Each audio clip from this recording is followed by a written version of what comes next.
Marketing Your Private Practice is a podcast where you'll learn easy to implement tips and strategies to grow your business without spending all day online.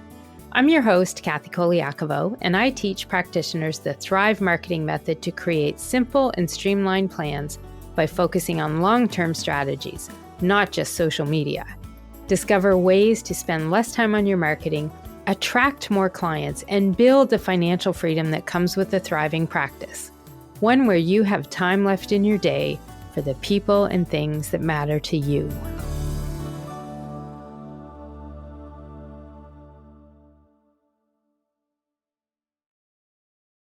Hey, private practice heroes, it's Kathy Colaiacovo with the Marketing Your Private Practice with Kathy C podcast. And today we're doing one of our free marketing reviews with Dr. Toni Cooper from Ohio over in the USA.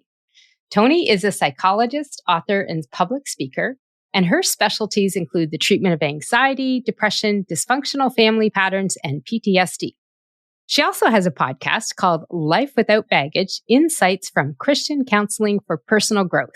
And she's the author of several books. So welcome to the podcast, Toni. I'm so glad to have you here. Thank you so much for having me. It's great. And we had a couple tech issues trying to get booked. So it's good to finally get you on the video. I was going to say on the phone, but we're not on the phone here. So now, before we dive in, I do want to remind everybody listening in, these reviews that I'm doing are free and they're open to everyone. They're a way to help business and practice owners focus on a roadblock that might be holding you back and keeping you from growing your business or your practice.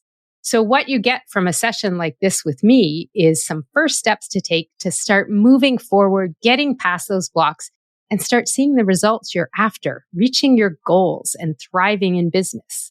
So this is Toni's special marketing review.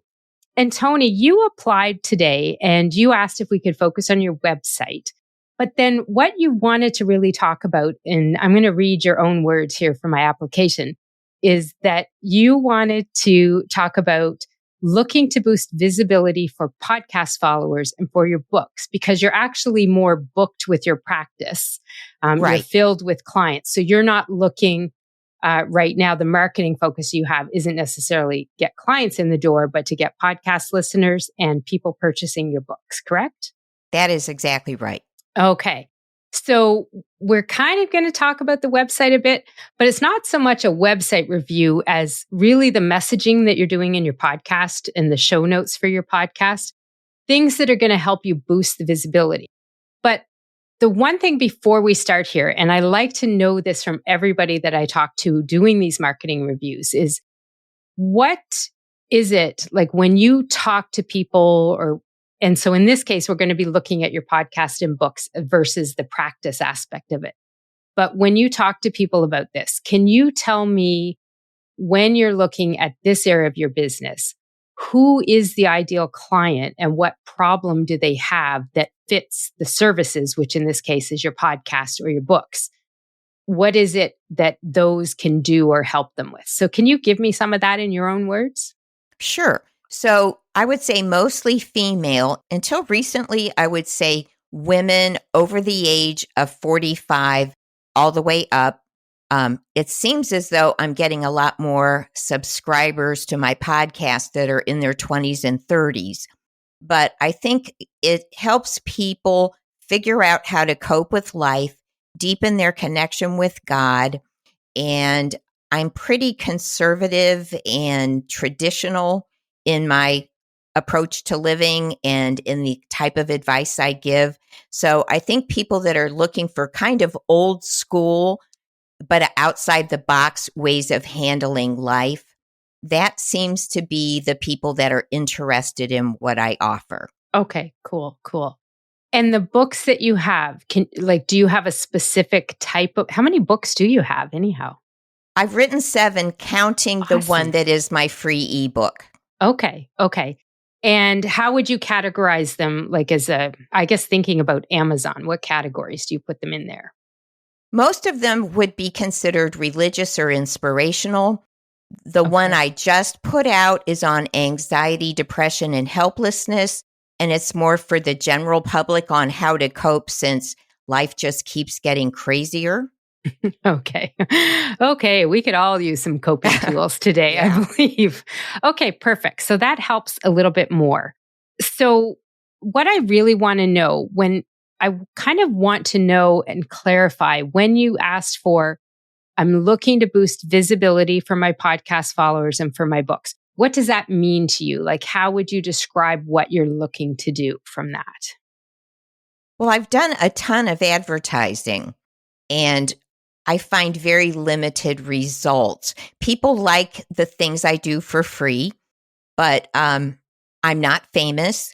So I would like a lot more followers on my podcast, and I would like people to buy more books. Okay. Okay. So the visibility is more getting more people to actually listen to the podcast, correct? Yes, yes. Okay. And so tell me some of the marketing that you've been doing. Like when you have a podcast episode go live, what are some of the activities that you do with your marketing to help promote the fact that it's out there? Okay. So I've paid advertisers to do different things. That does not seem as effective as what I do myself. So generally, what I do is I have 3 or 4 short reels from the podcast, and I'm doing video podcasts now. So that kind of lends itself well to Facebook and Instagram. So I do 3 or 4 of those. I might periodically just post something that shows, here's some recent topics that I've been covering, because I'm sort of getting a sense of which ones people seem to devour. They're not always the ones I think are the most interesting, but it's like, wow, people want to hear this. So those are the main things I do. I also have a YouTube channel. And so at the beginning of each of my YouTube videos, I show my books and my podcast. So it's a like 30-second commercial. I learned to quit doing that at the end because, So those are the main things I've been doing. I have paid to do email blasts. I've paid to do things in the newspaper, and people seem to like what I provide, but it wasn't increasing my visibility. It wasn't really making any difference.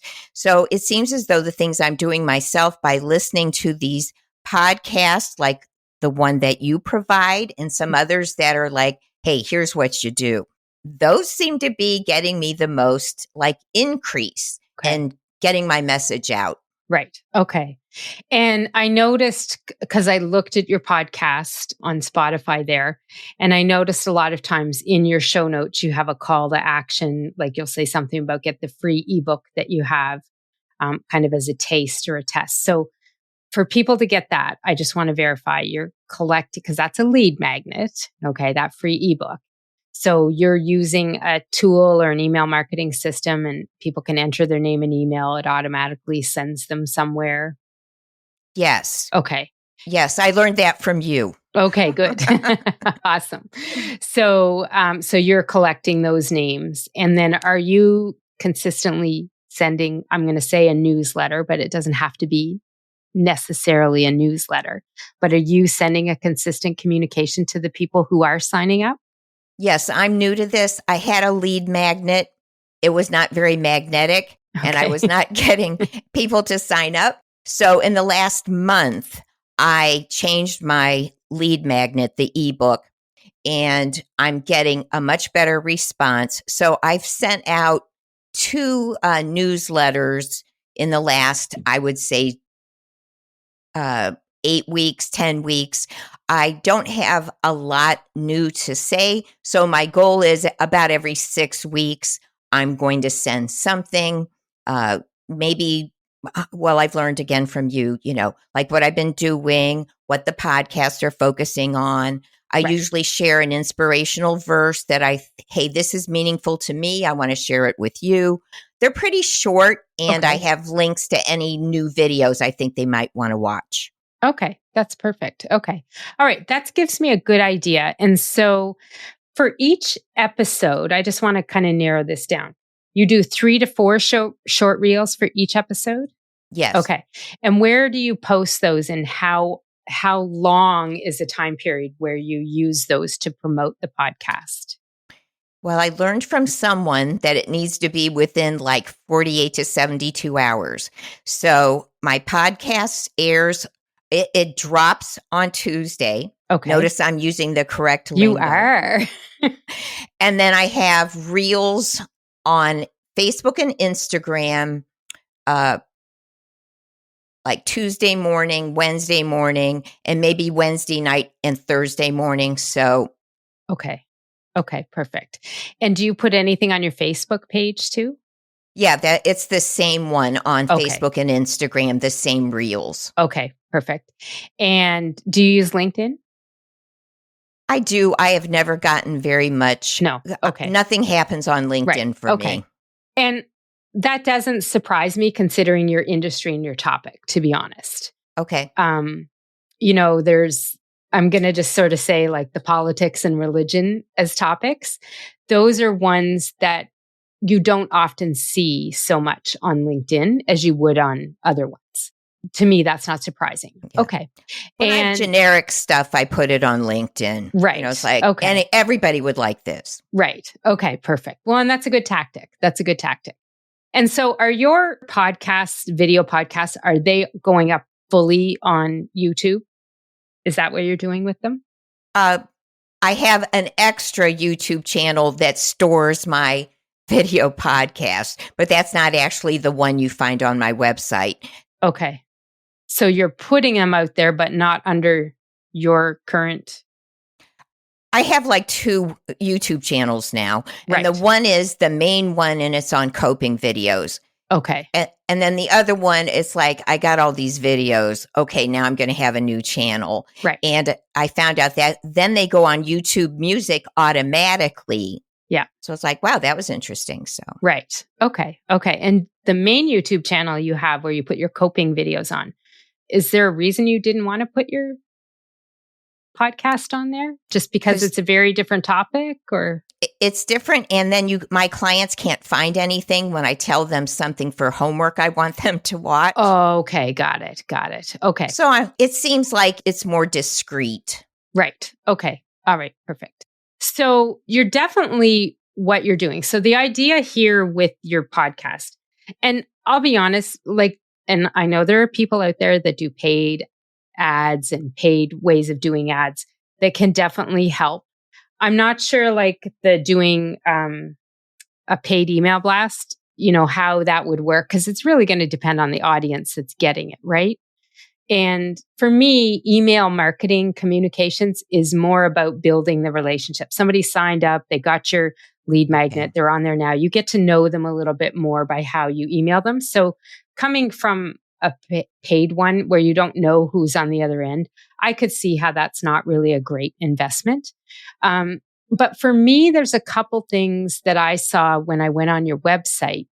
Okay. And so for anybody listening in, the website that we're looking at is drtonicooper.com, and it's TONI and DR for doctor. So on there, so the first thing that I'm going to tell you that I sort of found on here, just because I need to tell you this, I can't let you go without this. Okay. Is the way you have positioned your podcast on here. I actually didn't realize it was your podcast, Toni. Really? Because it says, you've got your menu and it says seminars and podcasts. To me, that speaks more that you're a guest like this. I do seminars and I am a guest on podcasts.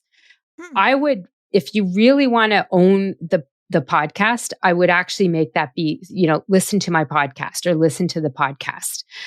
Put the seminars, that's you being paid to speak, correct? Have a speaking page on the website that's separate from the podcast, and it should say podcast. It's your podcast. So you got to own that. Okay, great. So just a comment on that, because it is something that I actually didn't realize that it was your podcast from the way you had positioned that. That's good. The other thing that I do want to tell you is on the top of your website, you kind of have a one-liner, created to be fully alive. Mm-hmm. Welcome to the official website of Dr. Toni Cooper. So, welcome to the official website of Dr. Toni Cooper is in a very high keyword rich area on your website. Welcome's not a keyword for you. Official's not a keyword, and website's not a keyword. Okay. Okay. So, one of the things, and this is like probably a talk for another day. I mean, I help clients in my Thrive Marketing Academy, learn to kind of wireframe their website and get it in there. For me, the homepage on your website doesn't speak to the person you want to help so much as it tells them about you. Okay.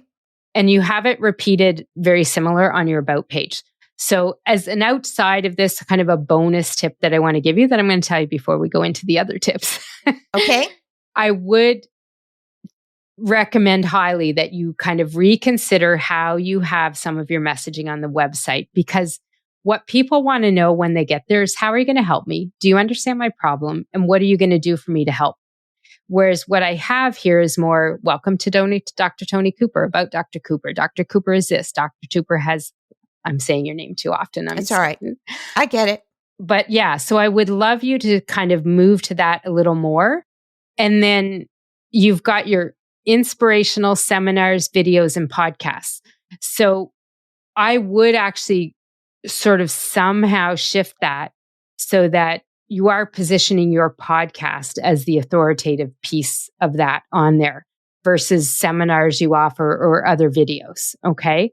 So Sure. I would consider that podcast. If you want to get more listeners there and you want people to know you have it, you really have to be more clear about the fact that you do have this podcast. Okay. Okay, great. Do you look after your own website? Yes, I do. Okay. It sounds like a challenge. I didn't create it, but I manage it. Okay. And I've continued to shift it as I figured out like what I do, you know. Okay. But these are very good ideas. Yeah. So the other thing that I have with what you're doing here with your podcast, your show notes, your Instagram even, and your website. So ideally, when people hit your listen to podcast, so it says listen to podcasts. So I would love that to change to listen to the podcast, which means it's yours. Okay. I get it. Okay. Ideally, and you can go look at my website if you want to as an idea for this, but for people to see your stuff, you're 100% sending them over to Spotify. I think it's Spotify that you're sending them to. Yeah. So you don't really have a place on your website where the podcast is kind of held. So it's hard to do when you're doing the website on your own if tech is a really bit of an issue. At some point, that may be something where you want to put some of that on there, because right now, if you want to tell somebody to go listen to a podcast episode, you're sending people to Spotify's website to listen. Okay. Whereas if you had a way to have those embedded on your website, you could be sending them to your domain, which means your website's getting more traffic, your website's getting more Google love, and your website is getting more visibility in the online world. Right now, you're giving that power over to Spotify. There are definitely times that you want to send people right there so that they can listen to it. But that lesson is going to come into how I'm going to talk to you about the show notes that you have. Because with your podcast, so you're sending folks to, so when I look at your show notes for most of your podcast episodes, and for those listening, show notes are kind of like a recap, a highlight of what's in the podcast. So Toni's got like a little overview of it, and then she has a call to action to request the free ebook, Understanding Your Dreams, or to find her other books and media. And then she has a link. And so your link, though, is going to a Linktree link. Right. And I don't know if you've had time to listen to my whole episode on that, but not on Linktree, no. Okay. So I will put a link in my show notes here to that episode, and I'll send it to you, Toni, privately. But what people do when you are using these Linktree links for Instagram bios, or there's other tools, LinkedIn bio, there's all sorts of them out there. When you do that, you're sending people to linktr.ee/Dr. Toni Cooper. So that's your Linktree page. And on that page, you have all sorts of things. Like you have where people can request the ebook, they can get the podcast info, your YouTube, books, video, all of it. But what happens is you're taking people from your podcast or from Instagram and you're sending them to Linktree's website. So Linktree's getting all that happy juice as well, the Google love and all the traffic. And then It what should you go actually, to my website? 100%. Oh. So what's happening is you actually are sending people the Linktree and then you're sending them to your website. Okay. So if at all possible, and you can make a page like that on your website, I would love to see you do that, because now you're going to start sending people to your website. And what happens is you actually don't need some of these links, because like you won't need a link on your, what I call your Linktree page kind of thing, going to your website, because they're already on your website. I see. So if you can recreate that on your own site, and it's fairly easy to do, you can, I'll put a link to mine as a sample. It's pepperitmarketing.com/Kathy C. And so I have a little bit of a hey and a welcome at the top. I have my picture and I have buttons, right? Same as what you have on these pages, but they're getting them on your website. And so right now you're kind of throwing an intermediary in between here by sending them off and then back to your website. Okay. And the more you can keep people on your own website, the better it is for the relevancy of your own domain. And it helps you and your domain a lot more. And it's something you don't notice because you get the traffic, the search engines notice, people searching are coming in there, people are clicking more, the traffic is higher. It just all is better off for you in the long run. Okay, that makes sense. Okay. And so with that, what that means is that when you're promoting, for instance, if you can get the podcast page on your website, okay, and I know that one's going to be a little more challenging, but if you can do it, it's a great thing to do.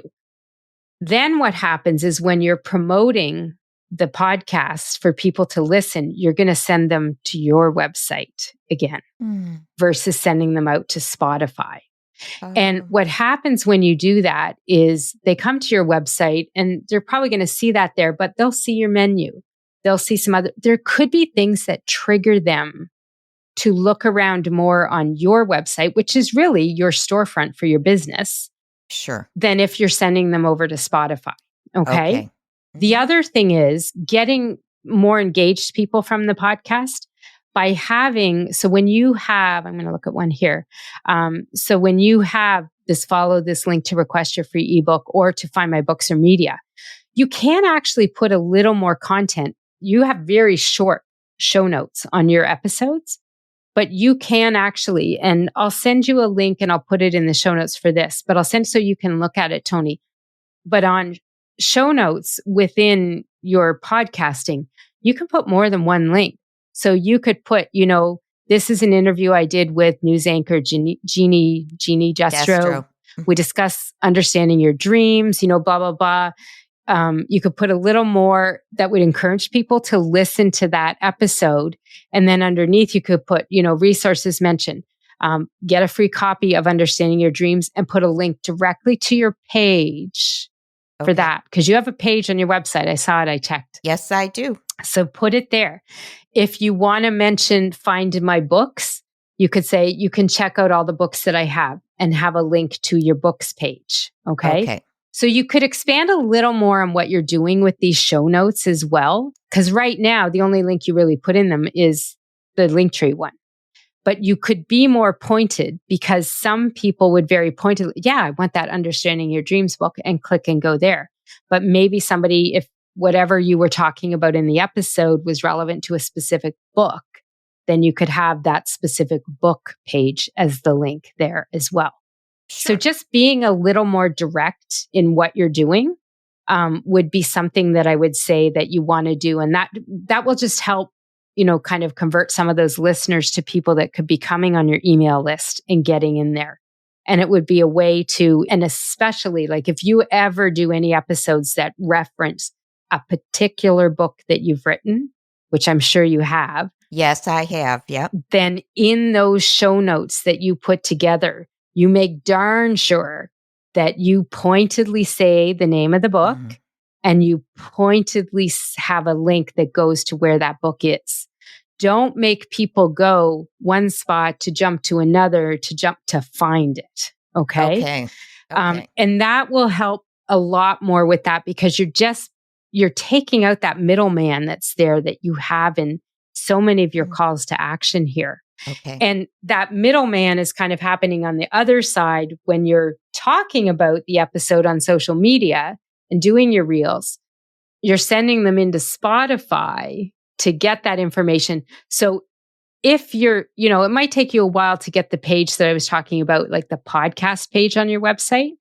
But if in the meantime, you're a little better with the podcast show notes that you have, then you'll find that you're probably going to get more traction out of that as well. So if somebody sees your post on social, goes and listens on the Spotify site or wherever, then you have better show notes there that tell them how you can do this or this or this with you. It's going to make them have a much more direct call to action and a very specific one that they could get there as well. Okay, those are good ideas. Yeah, like really improving kind of what you have for the show notes is a key part of this, but also the marketing. And one of the things, so I was asking how much or how often you're doing some of your marketing. So when I was looking at your Instagram, one thing that I noticed is like some of these are videos that you have and some of them are images that you have as the posts that you put up there. So one of the things that you want to look at when you're putting in particular videos up, because most videos now, when you put them on Instagram, if you're putting them live, now do you schedule these or do you put them live on your phone? I'm scheduling them. You're scheduling them. Okay. So one of the things that's happening is in your feed, what people are seeing is some things are cut off, because on Instagram in the feed, they want a nice square picture. Okay. And so one of the things I try to tell folks is if you can prep your video and have like a little headline across it. So right now, if I look at a couple of yours, it'll say self-talk, 3 kinds of people. Do you feel guilty when you set a boundary? That one's great. And I'm going to look at something here. That one, I'll bet you it's a little, about higher. Sometimes what happens is when you have a really clear headline that people can see on the video, more people will click to listen because they get an idea of what it's about. Okay. So just being a little more pointed with your social media content. So if you're putting an image there, I know a lot of what you have are reels, but some of them are images too, but they're being cut off because you're not using a square image. So if you use Canva to make any of these, which the entire world seems to use Canva for some of their images, right? Well, what I've been using is kind of sophisticated, but I got so little traction on Instagram. I just focus on what works on Facebook. Right. And it's like if icing on the cake, if anything comes out of Instagram. Exactly. Yeah. And that's why I think the Canva thing works so well, because you can resize an image and like you hit a button and it makes another version of the size. So that's why a lot of people like it, because it makes it a little bit easier. And the other thing that I would say is with the reels that you're putting out about the episodes, so Instagram may not be the jam where your people are. Yeah. And you have a smaller amount of followers there than you do on your Facebook. Yeah. So you do want to highlight and be where the people are and use that. But it could be also if you improve a little bit of how you're doing the marketing, you could get better traction. So if you can take the opportunity to take some of the reels that you post and share them like the next day as a story, stories are getting really good traction and that could help you as well. Okay. With that. And episode 70 of my podcast, it dropped this week actually. And it talks about using Instagram stories to promote your lead magnets because you can put a clickable link on them. So one of the things that I would say is if you're going to share a reel on your Instagram, if you could make the time the next day, it takes just a second, click on the reel, hit the little paper airplane button to share it to your story and put it over there as well. It'll Okay. go with some more information. But I'm also a big believer. You've got some books here. So if you had some images of your books, and if you listen to episode 70, it'll really walk you through it. Okay. And I have a YouTube video that I just am putting up this week to go with it to walk people through the steps. So I do a screen share with my phone so you can see exactly what I'm doing to make it happen. Oh, But great. one of the things I would recommend for you for getting more visibility on your books is make a bunch of images that are story size. So the vertical size image of your books, put a cover of it, have like a title on it of some sort, and then make a point of once a week or, a set day every week that you have to do this live. So you can't schedule it, but get on there and take the picture that you've got of the book, which sort of has a call to action on it, upload it to a story, add that clickable link to where the book is on your website and put it out there. And that's another way to get more people being able to click off Instagram and go right to the book. But for me, I think the main reason that you're kind of missing out on some of this traction and people coming there is because you've got a spot in the middle where everybody can go. Like you're telling them to go to listen to your podcast, but you're sending them elsewhere to get there first. You're telling them to go get your book, but you're sending them elsewhere first. So that Linktree page is kind of a blockage for you. And what happens when you stop using it, it helps the search engine visibility of your website get more traction, more traffic. And that helps as well. Okay, that's good to know. So that would be my biggest tips for you on what to do to kind of get more people seeing the podcast, listening to it, and then also, people connecting about the books. And of course, with these, I didn't look at a ton. I did listen to the ending of some of your podcasts, but also the beginning. Make sure you encourage people to hit the follow button, right? Oh. On your podcast No, I never episodes. say that. Yeah. And one of the things that, be clear, for you, if they're going out on YouTube, so it's a subscribe on YouTube and a follow on a podcast. So try to use the right language. If it's going to go in both places, say, be sure you hit follow wherever you're listening to the podcast or subscribe if you're watching this on YouTube, right? Just kind of cover both sides of it. So always have that call to action in your words, but you really need a better call to action in your show notes. Okay. And if you take a look, Toni, at my website, it'll give you some ideas of what I'm talking about on all of this, like the show notes, and look at the show notes like on Spotify or Apple, and look at the show notes on the website. And then look at how I have the website positioned on there. I think if you do some of these things and the changes on the homepage that I was saying, and really, this is your podcast, own it. It's not go listen to somebody else's podcast, but this is mine. And I don't think I even saw the title of your podcast on your homepage. It's just podcasts. Oh, no, you probably didn't. Okay. Those are good ideas. Yeah. So that's where I would suggest that you go with this. Okay. To get a little bit more of that visibility you're looking for. And it'll probably help with some other stuff too. And I would highly encourage you. I know you've been a fan of mine for a while, so I don't know if you have the stats tracking template that I offer, the free one. I don't. But you do want to get that. And you want to make sure you're tracking downloads of your lead magnet. Okay. How many people are signing up? You want to be tracking listeners on Spotify and the other ones. You want to track your podcast downloads. You want to be looking at all of this. Okay. And making sure that you're seeing is, especially where you're going to make some changes now, you've got a starting point. So mark in what you've got now and then see if there's a shift and a growth and what it looks like. Wonderful. Okay? All right. Well, I hope that was helpful for you.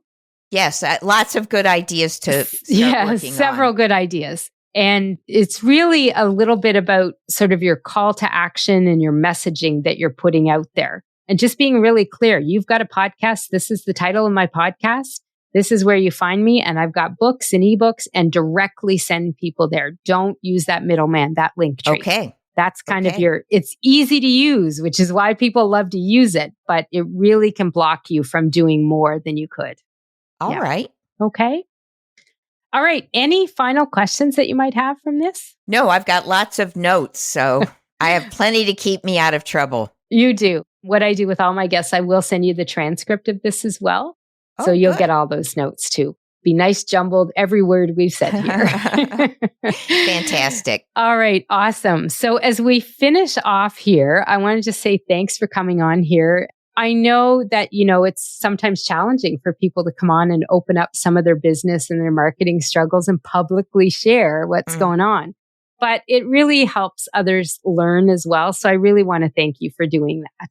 Oh, thank you. Thank you very much. You're I've welcome. learned from the other audits I've listened to. It's like, wow, I didn't, that's so obvious. How did I not know that? Well, and that's the thing, the thing that comes easiest to you is what you're the best at. And what my coach always said, you can charge the most for too. So good point. So this is something anybody listening in can get as well. And you can book yours anytime at pepperitmarketing.com/review. And I will have a link to that and all the other reference points and resources I mentioned in the show notes.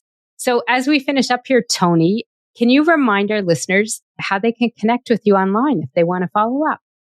Okay, so my website is drtonicooper.com. Doctor is DR and Toni is TONI. And that has links to my books, my videos, and my podcast. Awesome. Perfect. All right. Well, thank you so much again, Toni. And this is Kathy Colaiacovo saying thanks, everybody, for tuning in and listening to us here today. And remember, to thrive in practice, that will mean making sure you are very clear in telling people where and how they can find you and your services or products so they can connect, reach out, and start that path of moving from being someone who's never heard of you to being a website visitor to converting to being a lead and then a client. I'll see you next time. You can find all of our show notes and resources mentioned at marketingyourprivatepractice.com. Be sure to connect with me on Instagram at pepperitmarketing and say hi. I'd love to hear any feedback you have, and make sure to rate and review the podcast and hit subscribe on your favorite player so you don't miss any future episodes.